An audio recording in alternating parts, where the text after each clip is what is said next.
السلام علیکم ورحمۃ اللہ وبرکاتہ۔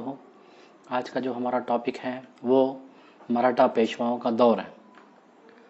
مراٹھا سلطنت میں پیشواؤں نے بہت ہی اہم کردار ادا کیا تھا۔ یہ وزیر اعظم کی حیثیت سے پہلے معمور کیے گئے تھے۔ ان کا تعلق برہمن سمت سے تھا۔ پہلا پیشوا مورینت پنگلے تھا۔ شیواجی کے دربار میں اشٹ پردھان کا صدر تھا، یعنی 8 وزراء کی ایک جماعت تھی، اس کا جو ہے یہ صدر تھا۔ ابتدائی پیشواؤں نے وزیر اعظم کی حیثیت سے اپنی خدمت انجام دی۔ گزرتے وقت کے ساتھ ساتھ ان کے وقار میں اضافہ ہوا اور سارے اختیارات کے یہ مالک اور مختار بن گئے۔ اگر ہم مراٹھا پیشواؤں کے بارے میں اگر دیکھیں گے تو سب سے پہلا جو پیشوا ہے وہ بالاجی وشوناتھ ہے۔ بالاجی وشوناتھ 1713 عیسوی سے لے کے 1720 عیسوی تک اس نے حکمرانی کی تھی۔ موریسی پیشواؤں کا بانی بالاجی بھٹ جو وشوناتھ کا بیٹا کونکن کے سری وردھن کے برہمن خاندان سے اس کا تعلق تھا۔ بالاجی وشوناتھ اپنی بہادری اور مہارت سے مراٹھا انتظامیہ کو دوبارہ منظم کیا اور اندرونی جھگڑوں کا خاتمہ کیا۔ ایک پہلے معمولی عہدیدار کی حیثیت سے معمور ہوا۔ چھترپتی ساہو کی وزیر اعظم کی حیثیت سے ترقی پائی۔ اس نے زراعت کو بڑھاوا دینے کے لیے کئی طریقے اپنائے۔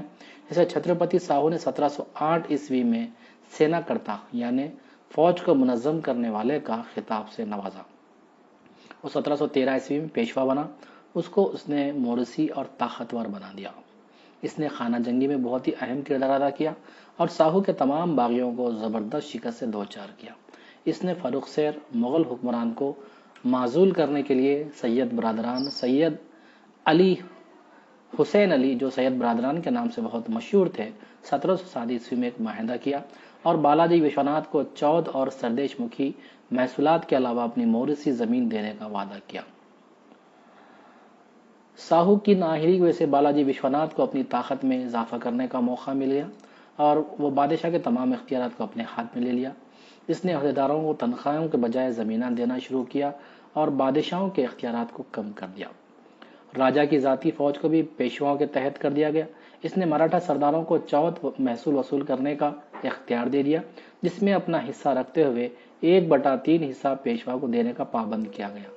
ابتدا میں یہ نظام بہتر تھا، لیکن یہی نظام پیشواؤں کے زوال کا سبب بنا۔ بالاجی وشوناتھ کا انتقال 1720 عیسوی میں ہوا۔ بالاجی وشوناتھ کے بعد اس کا بیٹا باجی راؤ اول تخت نشین ہوا، یعنی یہ مراٹھا سردار بنا، پیشوا بنا۔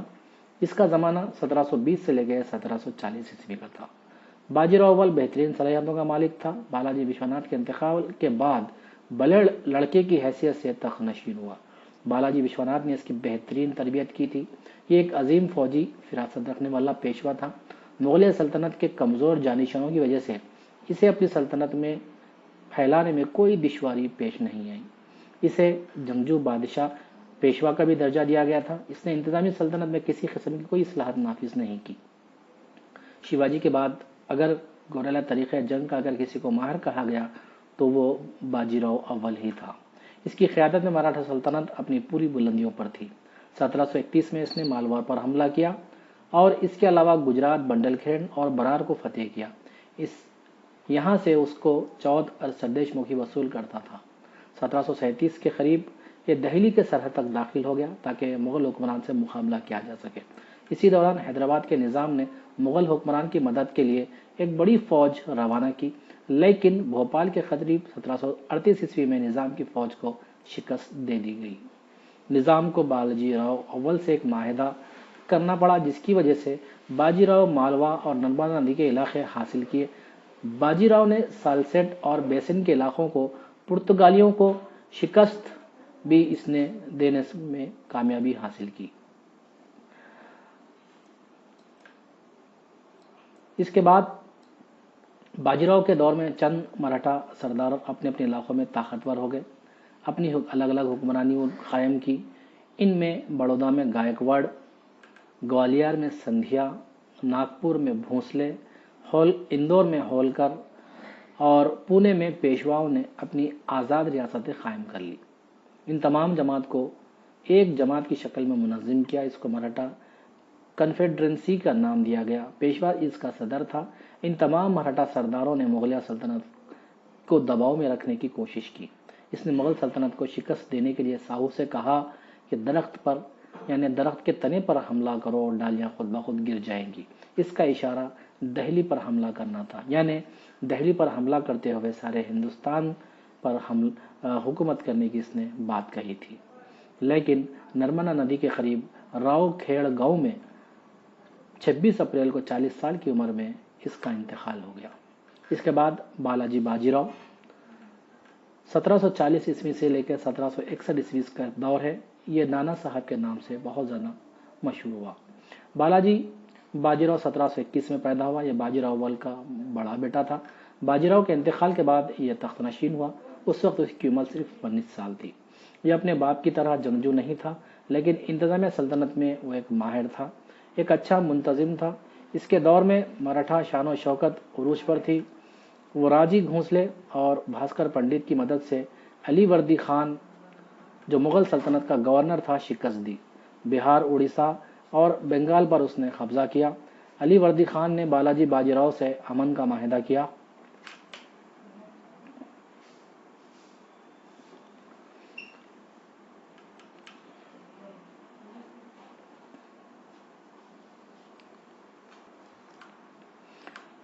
علی وردی خان کو چوتھ کی شکل میں 12 لاکھ روپے دینے پر راضی کیا۔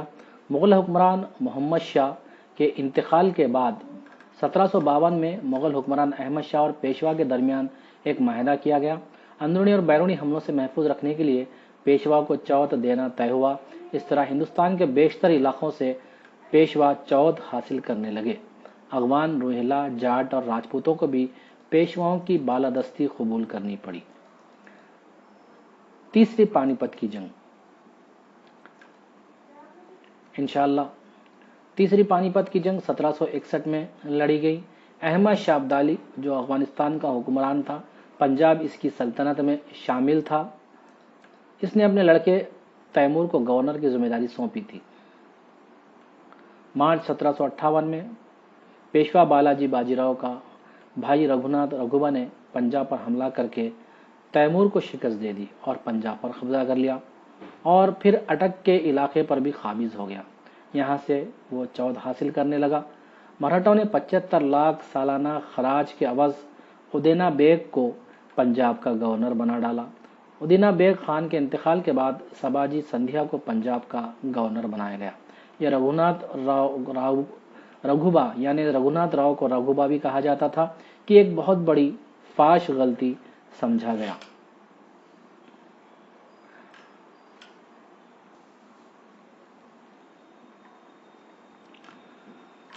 اس نے احمد شاہ ابدالی کی جانب سے دہلی سلطنت میں تقرر کیے ہوئے نجیب الدولہ کو بغیر شکست دیے پنجاب کے لیے آگے بڑھ گیا۔ اس کے علاوہ اودھ کے شجاع الدولہ، جاٹوں اور راجپوتوں سے دوستی کا ہاتھ آگے نہیں بڑھایا، بلکہ مغل بھی نجیب الدولہ کو بے دخل کر کے اماد الملک کو معمور کرنا چاہتے تھے۔ شاید وہ یہ سوچا تھا کہ ان سب کے بغیر وہ کامیاب ہو جائے گا۔ یہ اس کی بہت بڑی تاریخی غلطی ثابت ہوئی۔ اس کا نتیجہ یہ نکلا کہ مغل، شجاع الدولہ، روہیلے سب مراٹھوں سے دور ہو گئے۔ نجیب الدولہ اور اغوان سردار احمد شاہ ابدالی مراٹھوں سے جنگ کے لیے پیغام بھیجایا۔ خود احمد شاہ ابدالی پنجاب کے چلے جانے سے فکر مند تھا، اور احمد شاہ ابدالی بھاری فوج لے کر افغانستان سے روانہ ہوا۔ مراٹھوں کی جانب سے سداشیو بھاوے پیشوا کا لڑکا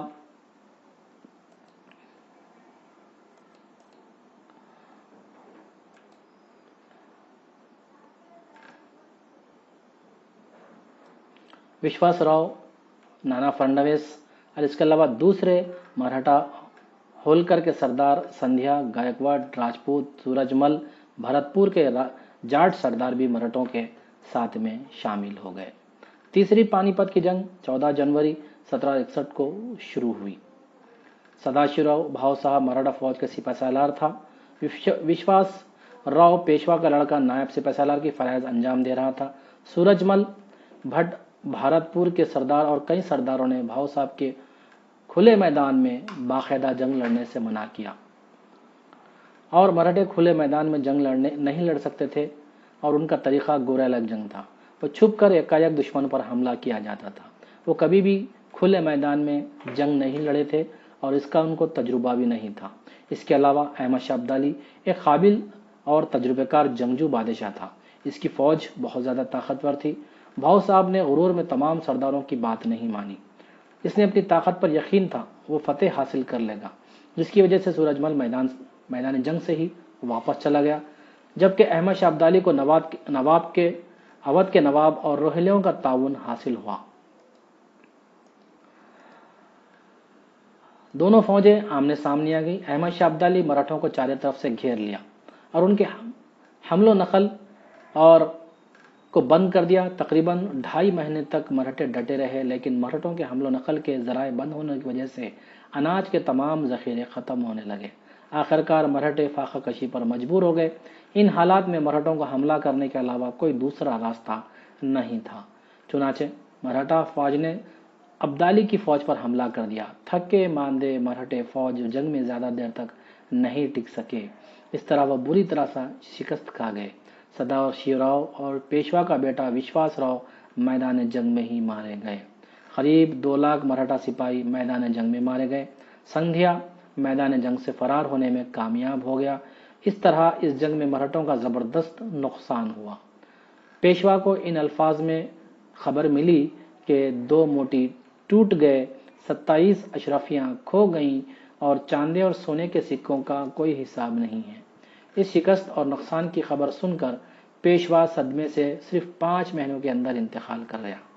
اب یہاں پر 2 موتی سے مراد یہاں پر سداشیو راؤ اور پیشوا کا بیٹا وشواس راؤ لیے گئے، یعنی یہ 2 موتی میدان جنگ میں مارے گئے۔ 27 اشرفیاں، یہ جو بڑے بڑے سردار تھے، وہ 27 اشرفیوں سے ان کو تشبیہ دی گئی، اور چاندی اور سونے کے سکوں یعنی عام فوجیوں کی اس میں بات کی گئی۔ یعنی اتنے زیادہ اس میں مراٹھے سردار اس فوجی مارے گئے جس کا کوئی حساب کتاب نہیں تھا۔ بہت زیادہ تعداد میں اموات ہوئی۔ کہا جاتا ہے کہ مہاراشٹر کا ایک ایسا کوئی گھر نہیں تھا جو پہلی پانی پت کی جنگ سے محفوظ نہ رہا ہو۔ ہر گھر میں ایک ایک لاش وہاں پر تھی۔ جنگ کے اگر ہم نتائج کے بارے میں دیکھیں گے، اس جنگ سے مراٹھا اقتدار کو زبردست کاری ضرب لگی اور ان کا اثر پوری طرح سے ختم ہو گیا۔ ہندوستان میں ایک وسیع سلطنت قائم کرنے کا مراٹھوں کا خواب ایک خواب ہی بن کر رہ گیا۔ یعنی مراٹھا جو ایک بہت بڑی طاقت بن کر ابھر گئے تھے، مراٹھا ہندوستان میں چھا گئے تھے، ان کو للکارنے والا کوئی نہیں تھا، ان کو ہرانے والا ہندوستان میں کوئی نہیں تھا، لیکن احمد شاہ ابدالی کی شکست سے ان کی طاقت کو زبردست نقصان ہوا، اور ان کی جو طاقت تھی، ان کا جو اثر تھا، وہ تمام کا تمام ملیہ میٹ ہو گیا۔ اس کے علاوہ ہندوستان میں ایک وسیع فوج، ایک وسیع سلطنت کا مراٹھوں نے خواب دیکھا تھا۔